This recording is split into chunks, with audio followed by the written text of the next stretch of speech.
എന്തൊക്കെ തോന്നിവാസമാണ് ഈ പാലക്കാട് ജില്ലയിൽ നടത്തിയത്? എത്ര പേരെയാ നടപടിയെടുത്തത്? ഇങ്ങനെ ഓരോ പ്രദേശത്ത് വടക്കഞ്ചേരിക്കാർക്ക്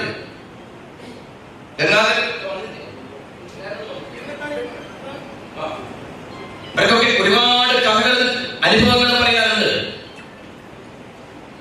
ഇങ്ങനെ പീഡിപ്പിക്കപ്പെട്ടവർ, ക്രൂരമായി ആക്രമിക്കപ്പെട്ടവർ, സമാധാനത്തോടു കൂടി രാഷ്ട്രീയ പ്രവർത്തനം അസാധ്യമാക്കാൻ കഴിയുന്ന ഒരു സാഹചര്യത്തെ അസാധ്യമാക്കിയ ഒരു സാഹചര്യം ഇതൊരു കമ്മ്യൂണിസ്റ്റ് പാർട്ടി അനുവദിക്കാൻ പാടുമോ? അധികാരം അതിനു വേണ്ടിയാണോ ഉപയോഗിക്കേണ്ടത്? പണപ്പിരിവിന് യാതൊരു കുഴപ്പമില്ല. എല്ലാ മാസവും എന്തെങ്കിലും ഒരു പിരിവുണ്ടാവും. ഇങ്ങനെ പിരിവുണ്ടായ ഒരു കാലഘട്ടം കമ്മ്യൂണിസ്റ്റ് പാർട്ടിയിൽ ഞാൻ നിങ്ങളോട് പറയാ, എനിക്ക് വ്യക്തിപരമായ ഒരു വിരോധം കൊണ്ട് പറയില്ല. ഈ വിദ്വാൻ എത്രയോ മഹാന്മാരിൽ നിന്ന കസേരയാട്ടോ. നിങ്ങൾക്ക് കമ്മ്യൂണിസ്റ്റ് പാർട്ടിയെ കുറിച്ച് ഇപ്പൊ ഞാൻ ആ മാധ്യമ പ്രവർത്തകരെ പറ്റി പറയാ. മാധ്യമ പ്രവർത്തക ഇവിടെ എന്തായിരുന്നു എപ്പോ കാണാനില്ല. അവരുണ്ടായിരുന്നു ഇവിടെ, ഞാൻ കണ്ടുവരെ. അവരുൾപ്പെടെയുള്ള ആളുകളോട് ഞാൻ പറയാ, ആരൊക്കെ ഇരുന്ന കസേരയ കമ്മ്യൂണിസ്റ്റ് പാർട്ടിയുടെ ജില്ലാ സെക്രട്ടറിയുടെ കസേര? സഖാവ് ഇ കെ ഇമ്പിച്ചി ബാവ, നിങ്ങൾക്ക് അറിയുണ്ടാവില്ല. ഈ മഹാനായ സഖാവ് ഇ കെ ഇമ്പിച്ചി ബാവ ഈ പാർട്ടിയുടെ പാലക്കാട് ജില്ലാ കമ്മിറ്റിയുടെ സെക്രട്ടറി ആയിരുന്നു. സഖാവ് എം പി കുഞ്ഞിരാമൻ മാസ്റ്റർ ഈ പാർട്ടിയുടെ പാലക്കാട് ജില്ലാ സെക്രട്ടറി ആയിരുന്നു. സഖാവ് പി പി കൃഷ്ണൻ, സഖാവ് എൻ കെ കൃഷ്ണൻ, സഖാവ് ശിവദാസ മേനോൻ, സഖാവ് എം ചന്ദ്രൻ ഉൾപ്പെടെയുള്ള ജനകീയരായ നേതാക്കൾ ഇരുന്ന കസേരയിലാണ് ഒരു സ്പിരിറ്റ് കച്ചവടക്കാരൻ ഇരിക്കുന്നത്. അതിന് ഞങ്ങൾ ചോദ്യം ചെയ്യണ്ടേ? പാലക്കാടും വേണ്ട, പട്ടാമ്പിയും വേണ്ട, ഒറ്റപ്പാലവും വേണ്ട, ഷൊർണൂരും വേണ്ട. അങ്ങനെ പാലക്കാട് ജില്ലയിൽ തന്നെ തനിക്ക് സീറ്റ് വേണ്ട. തനിക്ക് പറ്റുമെങ്കിൽ കണ്ണൂർ ജില്ലയിൽ ഏത് സീറ്റാണെങ്കിലും കുഴപ്പമില്ല, വിജയിക്കുമെന്ന് ഉറപ്പുള്ള ഏതെങ്കിലും ഒരു സീറ്റിൽ തന്നെ മത്സരിപ്പിക്കണമെന്നാണ് സരിൻ ഇപ്പോൾ പാർട്ടിയുടെ സംസ്ഥാന നേതൃത്വത്തോട് ആവശ്യപ്പെട്ടിരിക്കുന്നത്.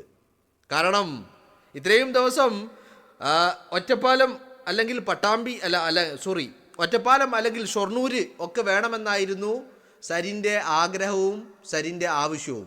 ഇന്നിപ്പോൾ പാലക്കാട് CPMൻ്റെ വിമതരുടെ ഒരു വലിയ കൺവെൻഷൻ നടന്നിരിക്കുക.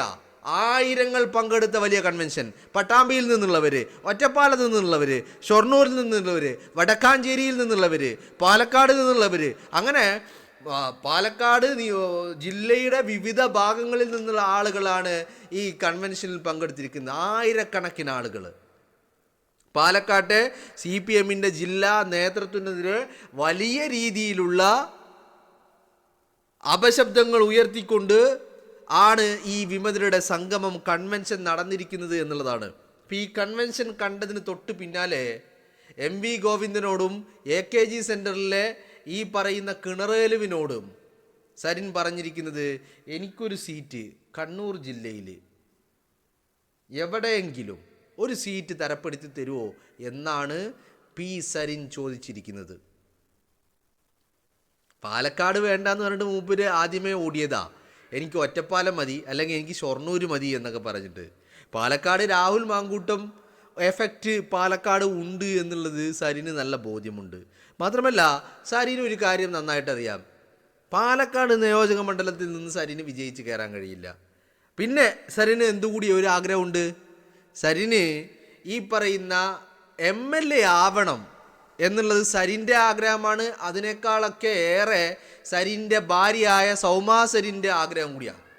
സരിൻ MLA ആവണം എന്നുള്ളത് സൗമ്യ സരിൻ്റെ ആഗ്രഹമാണ്. കാരണം എന്താ, MLAയുടെ ഭാര്യ ആവണം, ബോർഡ് വെച്ച കാറിൽ യാത്ര ചെയ്യണം എന്നുള്ളത് സൗമ്യ സരിൻ്റെ കൂടി ആഗ്രഹമാണ്. അപ്പോൾ ആ ആഗ്രഹത്തിന് പുറത്താണ് സരിന് MLA ആവണമെന്നുള്ളത്. പക്ഷേ ഇപ്പോഴത്തെ ഒരു സിറ്റുവേഷൻ വെച്ച് നോക്കിക്കഴിഞ്ഞാൽ, എസ്പെഷ്യലി PK ശശി ഒരു ഭാഗത്ത് കയറ് പൊട്ടിച്ച് നിൽക്കുന്നു. PK ശശി സ്വതന്ത്ര സ്ഥാനാർത്ഥിയായിട്ട് മത്സരിക്കാൻ പോകുന്നു. മനസ്സിലായില്ലേ? ആ PK ശശിയെ UDF പിന്തുണക്കുവാനുള്ള സാധ്യതകൾ കാണുന്നുണ്ട്. മാത്രമല്ല PK ശശിക്കും ഈ പറയുന്ന വിമതരും ഒക്കെ വലിയ ഒരു എന്താ പറയേണ്ടത്, വലിയ ഒരു വിഭാഗമായിട്ട്, ഒരു വിമതരായിട്ട് മാറിയിരിക്കുക പാലക്കാട്. അപ്പോൾ ഈ പറയുന്ന ആളുകളെ കൊണ്ടുള്ള പ്രശ്നം എന്താ, ഈ പറയുന്ന ആളുകൾ ഇപ്പോൾ ഒരു ഗ്യാങ് ആയി മാറി നിന്ന് പ്രവർത്തനം തുടങ്ങിയതോടുകൂടി ശശി എന്താണെങ്കിലും CPMൻ്റെ സ്ഥാനാർത്ഥി പട്ടികയിൽ ശശിക്ക് സ്ഥാനമില്ല എന്നുള്ള കാര്യം ഉറപ്പാണ്. ശശി ഇപ്പോൾ പാർട്ടിയിൽ നിന്ന് പുറത്തേക്ക് പോകാനുള്ള സാധ്യതകളും കൂടി വരികയാണ്. മനസ്സിലായില്ലേ? ശശി ഇപ്പോൾ പാർട്ടിയിൽ നിന്ന് പുറത്തേക്ക് പോകാനുള്ള, ശശിക്കെതിരെ നടപടി CPM എടുക്കാനുള്ള സാധ്യതകളും കൂടി വരിക. ഇവിടെ സരിൻ്റെ പ്രശ്നം എന്താണ്?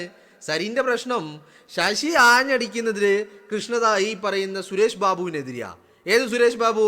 നമ്മുടെ ഷാഫി പറമ്പിലിനെ വല്ലാതെ അങ്ങ് അധിക്ഷേപിക്കുകയും കാണുന്ന സ്ത്രീകളെയൊക്കെ ബാംഗ്ലൂരിലേക്ക് ട്രിപ്പടിക്കലാണ് ഷാഫിയുടെ പണി എന്നൊക്കെ പറഞ്ഞില്ലേ? ഇവൻ്റെ വീട്ടിലുള്ളവരെ ആരോ കൊണ്ടുപോയിട്ടുണ്ട്. അത് ഷാഫിയല്ല കൊണ്ടുപോയിട്ടുള്ളത്. ഇവൻ്റെ വീട്ടിലുള്ള ആളുകളെ ഈ സുരേഷ് ബാബു, CPMൻ്റെ പാലക്കാട് ജില്ലാ പ്രസിഡൻ്റായിട്ട് സെക്രട്ടറി ആയിട്ടുള്ള സുരേഷ് ബാബുവിൻ്റെ വീട്ടിലുള്ള ആളുകളെ ആരൊക്കെയോ ബാംഗ്ലൂരിലേക്ക് കൊണ്ടുപോയിട്ടുണ്ട്. അപ്പോൾ ഇവൻ അത് വെച്ചിട്ടാണ്, ആ ഒരു അറിവ് വെച്ചിട്ടും ആ ഒരു അനുഭവം വെച്ചിട്ടുമാണ് ഇവൻ പറഞ്ഞത് ഷാഫി അങ്ങനെയാണ് എന്ന്. ഇത് ഷാഫി ആണോ ഇവൻ്റെ വീട്ടിലുള്ളവരെ കൊണ്ടുപോയതല്ല, അത് വേറെ കാര്യം. അപ്പോൾ ആരോ കൊണ്ടുപോയിട്ടുണ്ട്. അപ്പോൾ അത് അങ്ങനെ ഒരു അറിവ് ഇവൻക്കുണ്ട്, അങ്ങനെ ഒരു അനുഭവം ഉണ്ട്. അപ്പോൾ അതിൻ്റെ അടിസ്ഥാനത്തിലാണ് ഇവരിതൊക്കെ പറഞ്ഞത്. അപ്പോൾ ആ സുരേഷ് ബാബുവിനെതിരെയാണ് വാളെടുത്ത് ആരാ നിൽക്കുന്നത്? PK ശശിയാണ് നിൽക്കുന്നത്.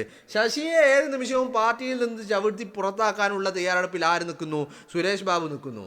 ഇവിടെ എന്താ സംഭവിക്കുന്നത്? സരിന് ബന്ധമുള്ളത് ആരുമായിട്ടാണ്? ഈ പറയുന്ന സുരേഷ് ബാബുമായിട്ടാണ്. സുരേഷ് ബാബുമായിട്ട് അടുത്ത ബന്ധമാണ് സരിനുള്ളത്. സുരേഷ് ബാബുവുമായിട്ട് നടത്തിയ ചർച്ചകൾക്കൊടുവിലാണ് സരിൻ കോൺഗ്രസിൽ നിന്ന് പാലക്കാട് ഉപതെരഞ്ഞെടുപ്പിൻ്റെ ഘട്ടത്തിൽ മറുകണ്ഠം ചാടുന്നതും സ്ഥാനാർത്ഥിയാവുന്നതും. അങ്ങനെ വരുമ്പോൾ സുരേഷ് ബാബുവുമായിട്ട് അടുത്ത ബന്ധം കാത്തു സൂക്ഷിക്കുന്ന അടുത്ത ബന്ധമുള്ള സരിൻ പാലക്കാട് ജില്ലയിൽ എവിടെ മത്സരിച്ചു കഴിഞ്ഞാലും ഈ പറയുന്ന വിമതരുടെ ശല്യം കാരണം സരിന് വിജയിച്ച് കയറാൻ കഴിയില്ല എന്നുള്ളത് സരിൻ്റെ തന്നെ ബോധ്യമാണ്. അപ്പോൾ ഇവിടെ എന്താണ് പ്രശ്നം? പിന്നെ അടുത്ത പ്രശ്നം അതാണ് സരിൻ്റെ പ്രശ്നം. കാരണം സരിൻ ഒരു MLA ആവണം എന്നുള്ള അതിയായ ആഗ്രഹത്തിന് പുറത്താണ് പാലക്കാട് ഉപതെരഞ്ഞെടുപ്പിൽ രാഹുലിനെ കോൺഗ്രസ് മത്സരിപ്പിക്കുകയും സരിന് സീറ്റ് നൽകാതിരിക്കുകയും ചെയ്തപ്പോൾ മറുകണ്ഠം ചാടിയത്. അപ്പം മറുകണ്ഠം ചാടിയപ്പോൾ സരിൻ എന്താ കരുതിയത്? താന് കോൺഗ്രസിനെ കുറ്റം പറഞ്ഞ്, കോൺഗ്രസ്സുകാരനായ താൻ കോൺഗ്രസിനെ കുറ്റം പറഞ്ഞ് മറുകണ്ഠം ചാടിയാൽ തനിക്ക് കോൺഗ്രസ്സുകാരുടെ വോട്ട് കൂടി കിട്ടും, തനിക്ക് വിജയിക്കാനും കഴിയും എന്ന് കരുതിയിട്ടാണ് മറുകണ്ഠം ചാടിയത്. ഇതുകൊണ്ട് സരിന് നഷ്ടപ്പെട്ടത് എന്താണ്? സരിൻ ഉറപ്പായിട്ടും സരിന് ഈ വരുന്ന 2026 നിയമസഭാ തെരഞ്ഞെടുപ്പിൽ കോൺഗ്രസിൽ നിൽക്കുകയാണെങ്കിൽ ഒരു UDFൻ്റെ സ്ഥാനാർത്ഥിയായി സരിൻ പരിഗണിക്കപ്പെടാവുന്ന വ്യക്തിയായിരുന്നു, UDF സ്ഥാനാർത്ഥിയാക്കുമായിരുന്ന വ്യക്തിയായിരുന്നു. ആ ഒരു ചാൻസ് ആർക്ക് പോയി എന്ന് പറഞ്ഞാൽ UDF സ്ഥാനാർത്ഥിയായാൽ ഇപ്രാവശ്യം 2026 സരിന് വിജയിക്കുവാനുള്ള സാധ്യതകളും ഉണ്ടായിരുന്നു. എന്ന് പറഞ്ഞാൽ ഒരു MLA ആവാനുള്ള അവസരം നഷ്ടപ്പെട്ടു എന്ന് മാത്രമല്ല, ഇപ്പം ചെന്ന് കയറിയിടത്താണെങ്കിൽ സ്ഥിതിഗതികൾ അധോഗതിയാണ്. മനസ്സിലായില്ലേ? ഇപ്പം ചെന്ന് കയറിയിടത്ത് എന്താ പ്രശ്നം? പാലക്കാട് സേഫല്ല എന്ന് കണ്ടിട്ടാണ് എനിക്ക് ഷൊർണൂർ വേണം, അല്ലെങ്കിൽ എനിക്ക് പട്ടാമ്പി വേണം, എനിക്ക് ഒറ്റപ്പാലം വേണം എന്നൊക്കെ പറഞ്ഞ് ആവശ്യങ്ങൾ ഉന്നയിച്ച് മാറിയത്. ഇപ്പോഴത്തെ അവസ്ഥ എന്താ? ഇപ്പോൾ ശശിയും ഈ പറയുന്ന ആളുകളും ഒരു ഭാഗത്ത് മാറി നിൽക്കുന്നു. ഇപ്പുറത്താണെങ്കിൽ കോൺഗ്രസും UDFും ഒറ്റക്കെട്ടായി പ്രവർത്തിക്കുന്നു. ഇനി സരിൻ്റെ ഭാഗം എവിടെയാ? അത് LDFൻ്റെ കൂടെയാണ്. LDFൻ്റെ കൂടെ കട്ടക്ക് നിൽക്കേണ്ട വ്യക്തികൾ വിമതരായിട്ട് മാറി നിൽക്കുകയും ചെയ്യുന്നു. പിന്നെ മറ്റൊരു കാര്യമെന്ന് പറയുന്നത് സരിൻ നോട്ടമിട്ട ഒറ്റപ്പാലം. ആ ഒറ്റപ്പാലത്ത് ഈ പറയുന്ന PK ശശി സ്ഥാനാർത്ഥിയാവാനുള്ള സാധ്യതകളും വളരെയേറെയാണ്. ഇങ്ങനെ ഒരു ഘട്ടത്തിലാണ് തനിക്ക് പാലക്കാടും വേണ്ട, ഒറ്റപ്പാലവും വേണ്ട, ഷൊർണൂരും വേണ്ട, പട്ടാമ്പിയും വേണ്ട, തൃത്താലയും വേണ്ട, കൊങ്ങാടും വേണ്ട, തന്നെ പാലക്കാട് ജില്ലക്ക് പുറത്ത് CPMൻ്റെ സിറ്റിംഗ് സീറ്റുകളിൽ ഏതെങ്കിലും ഒന്നിൽ മത്സരിപ്പിക്കുമോ എന്നുള്ള ചോദ്യവുമായിട്ട് സജിൻ ഈ പറയുന്ന AKG സെൻറ്ററിൽ എത്തിയിരിക്കുന്നത്. അപ്പോൾ ഞാൻ പറഞ്ഞു വരുന്നത്, സരിൻ്റെ എല്ലാ സ്വപ്നങ്ങളും തകരുകയാണ് എന്ന് സരിന് തന്നെ ബോധ്യമായിരിക്കുക. കാരണം ഒരു ഭാഗത്ത് UDF പ്രധാനപ്പെട്ട ശത്രുക്കളായി നിൽക്കുന്നു. സരിൻ എവിടെ മത്സരിച്ചാലും ഈ പരനാറി പിരായിരിയിലെ തോൽപ്പിക്കുമെന്നുള്ള വാശിയിൽ UDF-കാർ ഒരു ഭാഗത്ത് നിൽക്കുക. അതിൽ കോൺഗ്രസ്സുകാരുണ്ട്, ലീഗുകാരുണ്ട്, എല്ലാ ഘടകകക്ഷിയിലും പെടുന്ന ആളുണ്ട്. ആരൊക്കെ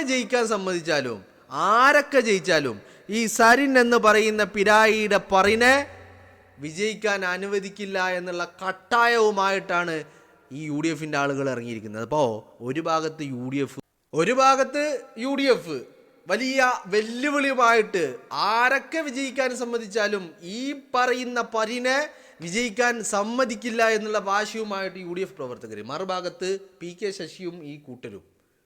ഇപ്പം എന്താ പ്രശ്നം? ഈ PK ശശിയുടെ കൂടെയുള്ള ആളുകൾ എന്ന് പറഞ്ഞാൽ നല്ല ഒന്നാം തരം സഖാക്കളാണ്, കറ കളഞ്ഞ സഖാക്കൾ. മാത്രമല്ല ഇവർ പാലക്കാട് ജില്ലയിൽ ആകമാനം ഇവർക്ക് വലിയ സ്വാധീനവുമുണ്ട്. അപ്പോൾ പാലക്കാട് എവിടെ നിന്നാലും വിജയിച്ച് കയറാൻ കഴിയില്ല എന്നുള്ള കാര്യം സരിന് നല്ല ബോധ്യമുണ്ട്.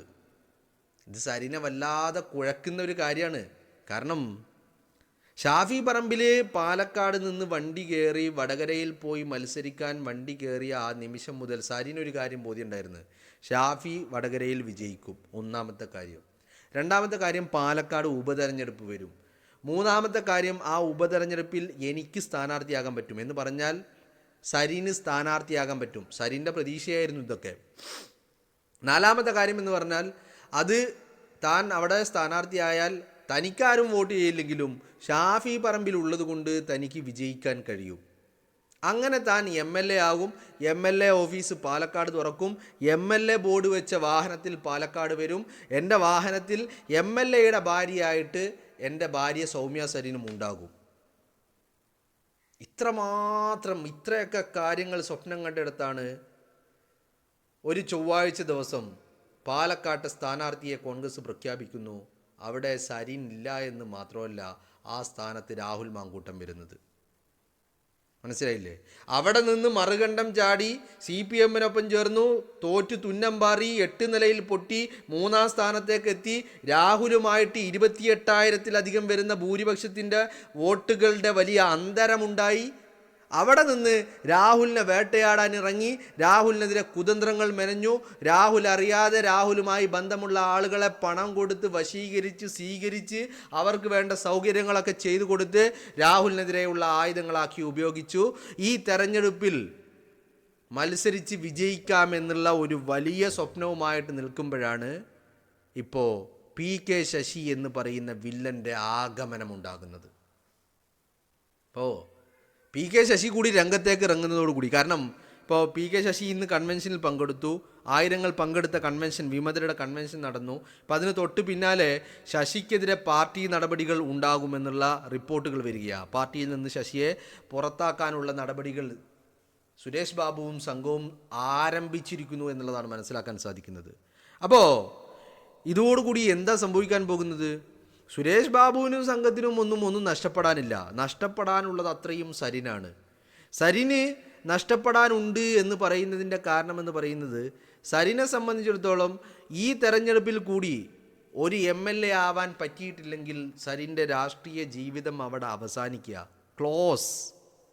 ഇനി മറ്റ് പ്രതീക്ഷകളില്ല, പ്രതീക്ഷിച്ചിട്ട് കാര്യവുമില്ല. മനസ്സിലായില്ലേ? സരിന് ഒരു വലിയ സുവർണാവസരമായിരുന്നു. ആ ഉപതെരഞ്ഞെടുപ്പിൽ സ്ഥാനാർത്ഥിയാക്കിയില്ലെങ്കിലും മിണ്ടാതെ നിന്നിരുന്നെങ്കിൽ, കോൺഗ്രസിനൊപ്പം നിന്നിരുന്നെങ്കിൽ സരിന് ഈ 2026 നിയമസഭാ തെരഞ്ഞെടുപ്പിൽ ഈ പറഞ്ഞ ഒരു ഷുവർ സീറ്റിൽ മത്സരിക്കുകയും കോൺഗ്രസിൻ്റെ MLA ആയിട്ട് നിയമസഭയിൽ ഇരിക്കാനും പറ്റുമായിരുന്നു. അത് അപ്പോഴത്തെ ഒരു വാശി, കാരണം വല്ലാതെ ആരാണെങ്കിലും അത്രമാത്രം ആഗ്രഹിച്ച് നിന്നതാണ്. മറ്റൊരു കാര്യം കൂടിയുണ്ട്, ഭാര്യയ്ക്ക് വാക്ക് കൊടുത്തതാ, ഞാൻ പാലക്കാട് ഉപതെരഞ്ഞെടുപ്പിൽ മത്സരിക്കും, ഷാഫി എന്നെ വിജയിപ്പിക്കും, നീ MLAയുടെ കാറിൽ എന്നോടൊപ്പം MLAയുടെ ഭാര്യയായിട്ട് വരൂ. ഈ ഒരു സുവർണ അവസരമാണ് രാഹുൽ മാങ്കൂട്ടത്തിലൂടെ നഷ്ടപ്പെട്ടത്. ഇപ്പോൾ എന്നിട്ട് രാഹുലിനോട് പക വീട്ടാൻ വേണ്ടി ഇറങ്ങി പുറപ്പെട്ടിട്ട് എന്തായി? കടിച്ചതുമില്ല പിടിച്ചതുമില്ല എന്നുള്ള അവസ്ഥയായി. എന്ന് പറഞ്ഞാൽ കക്ഷത്തിലിരിക്കുന്നതിനെ വിട്ടിട്ടാണ് പറക്കുന്നതിനെ പിടിക്കാൻ പോയത്. അതാണ് ഇപ്പോൾ സരിൻ്റെ ജീവിതത്തിൽ സംഭവിക്കുന്നത്. ഇപ്പോൾ പറഞ്ഞു വരുന്നത്, ശശിയും സംഘവും മറുഭാഗത്ത് മാറി നിൽക്കുകയും ഇപ്പുറത്ത് UDFും മാറി നിൽക്കുന്നത് കൊണ്ട് സരിൻ വലിയ വെപ്രാളത്തിലാണ്. ഇനി എന്ത് ചെയ്യും? കാരണം സരിന് എന്തൊക്കെ ഡയലോഗ് അടിച്ചാലും എത്രയൊക്കെ കണക്ക് കൂട്ടിയാലും സരിന് ഒരു കാര്യം വ്യക്തമാണ്: പെട്ടി തുറന്ന് പൊട്ടുമ്പോൾ പാലക്കാട് പൊട്ടിയതിലും വലിയ പൊട്ടൽ വരും തെരഞ്ഞെടുപ്പിൽ CPM-ൻ്റെ ഭാഗമായി പാലക്കാട് ജില്ലയിൽ എവിടെ മത്സരിച്ചാലും തനിക്കുണ്ടാകുമെന്നുള്ള കാര്യം സരീൻ ഉറപ്പാണ്. സരീന് ഒരു കാര്യം കൂടി അറിയാം,